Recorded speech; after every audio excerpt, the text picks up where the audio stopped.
Hey, what's up, everybody? Welcome to The Stack. I'm Alex. I'm Justin. I'm Pete. And today we're coming at you with reviews from Omega the Unknown, Faker, and Metamorpho, and we're going to get to one of your reader emails. But before we do, we want to thank everybody for... The people who sent in some great pictures. Cheers to those pictures. Yeah, a lot of fun. Cheers to the amount of ball touching. Pete, you were saying you were a little upset, though, that nobody had drawn. Yeah, everybody, you know, we mentioned balls, and I'm grabbing my balls for every picture, but no one gave me, like, Wolverine claws, which would have... That would have been dangerous. Yeah, that would have been dangerous. Don't you think? As I was saying that, I'm like, where am I going with this? No, you know, I mean, maybe someone put, like, a Punisher t-shirt on, that would have been cool. Wow. Didn't happen. You know, you could actually put a Punisher t-shirt on. Yeah. Awful picky. That's a great idea! Amazing. Wow. Anyway, send in your pictures of New Pete as Dazzler, and we'll show them the next We'll be time. happy to do that. So, let's get to the reviews. Also, Alex is back. We all He's engaged now. Yeah.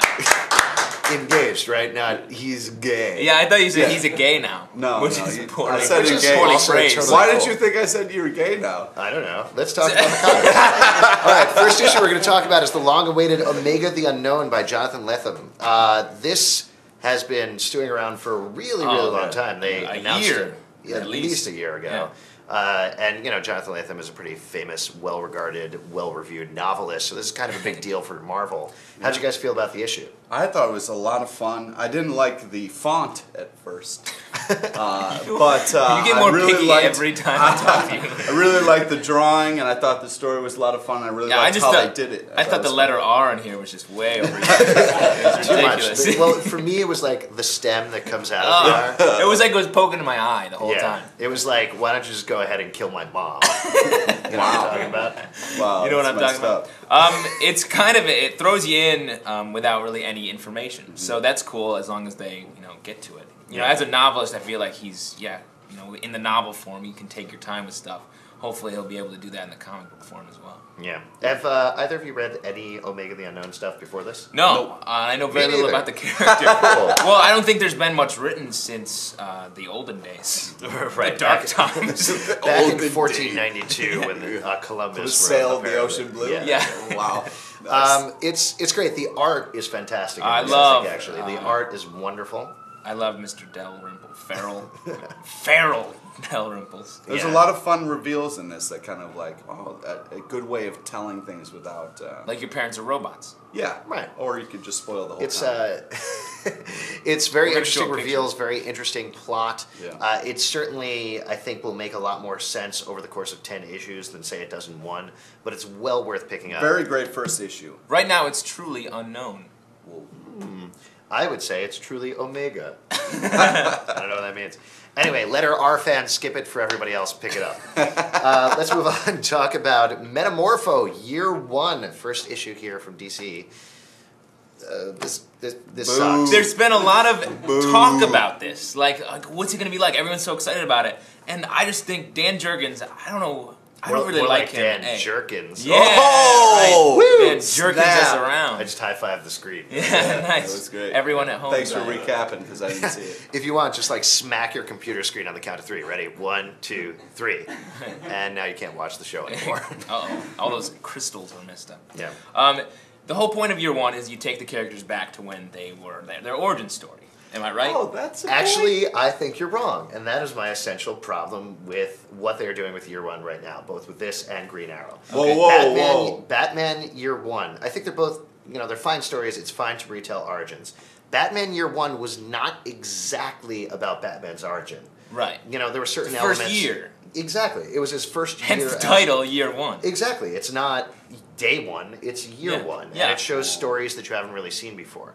What both this and the Green Arrow thing is, let's take the first page of the original comic book and then spread it out to 6 issues. And update it, the whole point of Year 1 is you take it back so you can see what it was like. This is like all about a reality TV show and like DVD sales and all this, and the dialogue is annoying. Well, I it's find just really poorly done. DVD sales fascinating. Yeah, unless back in the 50s when Metamorpho was created or whatever, they were very forward thinking with their use of the DVD.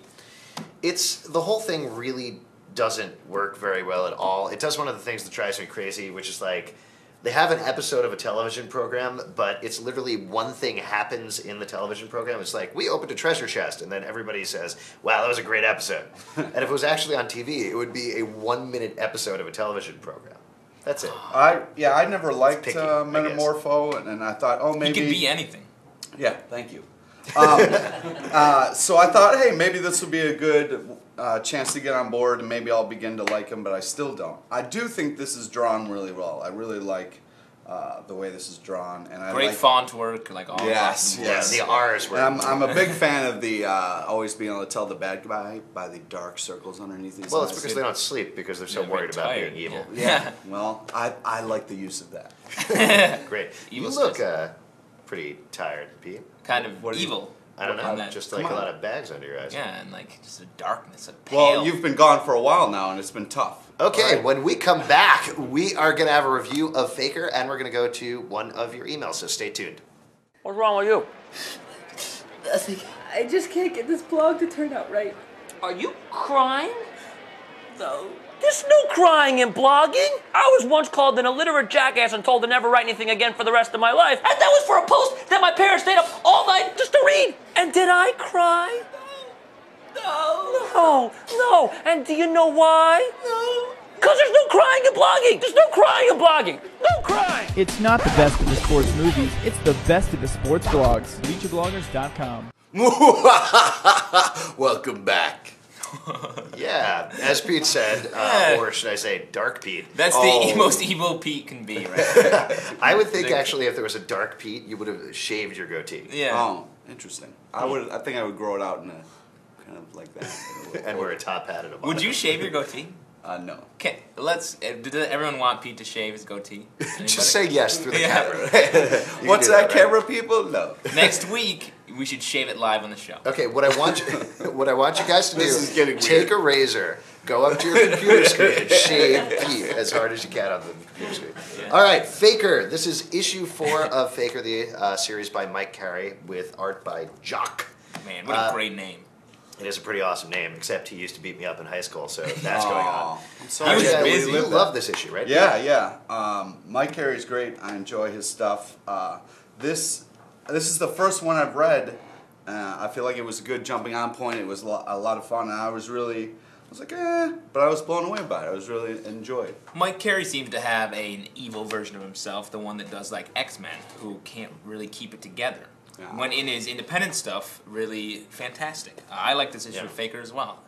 Cool storyline, kind of innovatively told. Yes. Yeah, basically there's a sort of drug called Angel Kiss that allows people to either see their greatest dreams or their greatest fears, and it's affecting them in ways they can't even begin to imagine. There's shadowy government conspiracies type stuff that is trying to imprison them and find out what makes the drug work. And like you're saying, I think one of the great things about Mike Carey's slightly more independent work, or rather just his work for Vertigo, Yeah. is that he can do whatever he wants with the characters. If there's a Right. main character that he wants to kill or do something crazy to, he can go for it. And he certainly has no... He's not low on ideas. You know, you can see that in his Yeah. X-Men run as well. I mean, there are Yeah. huge, crazy ideas, but you can't really do much to the characters because you can't be like, oh, and then a giant monster ate Rogue, and that was the end of Rogue. Man, that'd be awesome. That would Yeah, be that'd cool. be great. I Giant would love monster that. eating rogue. But I did like the character, the blonde girl in this who's badass. I thought that was enjoyable. Yeah. Yeah, it's great. And as usual, Jock's art is excellent. Yes, as well. across the board. So He does it's the Green definitely- Arrow Year 1 as well, if I recall. Yeah. I really enjoyed the Green Arrow. It's fine. It's fine as a story. It's my problem is the year one. the year destination. one thing. That's a Yeah, that's a this is- lame reason not like. This something. is the guy who I remember one time read an X-Men comic, and there were two bald guys, and he was like, "I don't know who's Charles Xavier." Well, because they're drawn exactly the same. It was Oh, right. confusing. Well, all right. Let's move on with Did you your just run out of viewer- Pretty much. I think the air went out of the room. Let's go to one of your viewer emails. We get, hey guys, love the show, great banter. Between you three. I was wondering, out of the tons and tons of comics out there, how do you choose what to read each week? And with that, how do you choose which comics to review each week? Thanks in advance. Okay, thanks right now. Brandon. All right. I think it's pretty easy. Like we pick the comics that are good, and then we read those. That's funny from the guy that always is booing every comic that's out here. You only review ones you hate, to be honest. Well, that's not true. You know, in general, I think there's a couple of different ways that I pick up comics. I pick up comics that I already know I like, which is obviously a little bit of a paradox there. I pick up... well, it is. It's a paradox. Anything well, Josh things that- Whedon does, you're Yes, in line if for I it. know that the writer is good, there's certainly I pick up that. If I've read something good about it from somewhere else, I pick it up that way. And also, if generally I want to know what's going on in the plot lines, especially since we host a comic book talk show, Yeah. I need to know what's going on. So something like Countdown, which I may not want to buy, Yeah. I do buy so that I understand what's going on in the DC universe. And you cry when you're giving him the money for it. all the time. Literally what I do is I get a bunch of comics off the rack and go to the store and I make two piles. The ones I'm definitely going to buy and the other ones I'm like, maybe. And then I kind of flip through them a little bit. I know that's an unpopular thing to do. I hate know it's that. unpopular, but you The got to worst do is it a the little person who bit. stands right in front of the comics and flips Do through. you, while you're doing that, do you like wait until a guy is standing right here with his wallet in his back pocket and like reach in and take out a little money? If by a guy you mean Pete. Yeah. Yes, I do. I tend to go with like staples, things I know I'm going to buy, and then I try to find something that I haven't heard of or that I'm curious about, or maybe someone has talked about, and I'll say, I'll check this out and buy it. I'll say, Pete, you do buy a lot of comics just like, oh, this may seem interesting. I don't do Yeah. that as much as you do. Do you guys take recommendations from the people who run the stores? Yes, definitely. No. Yeah. I go on my own. I have strong opinions. I don't need some other jerks. Sorry, people watching our comic review show.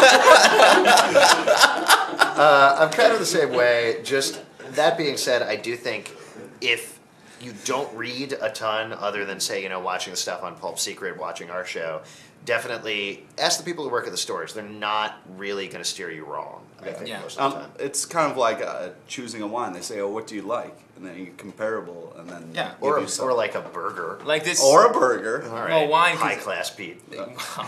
or So, a, or like a this malt is kind of a liquor. Does that make you smoky- feel better? That makes Okay. me feel better. Malt liquor. Yeah, Alex is down on the street corner. In terms of the stuff that we review, at least for this show, generally what we try to do is we try to choose a DC, a Marvel, and something that is a little more independent. Indie, Yeah, yes. a little more indie, say. And from there, we try to choose something that we either really like or really hate. Yeah. Or something that's kind of buzzworthy like Omega the Unknown. Exactly. So I hope that answers your question, Brandon. You like that? All right. Brandon has an R in it, and I like the way his R was Yeah, spelled. it's a great it's spelled. All Yeah, right. that R really stood up to the other R's.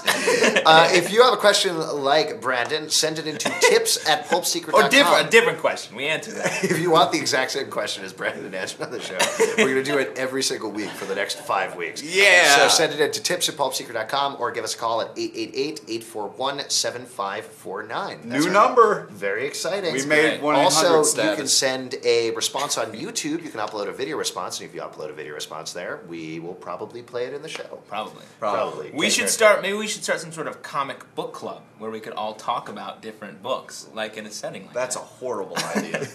All right, we'll see you guys next week on The Stack. Goodbye. Goodbye.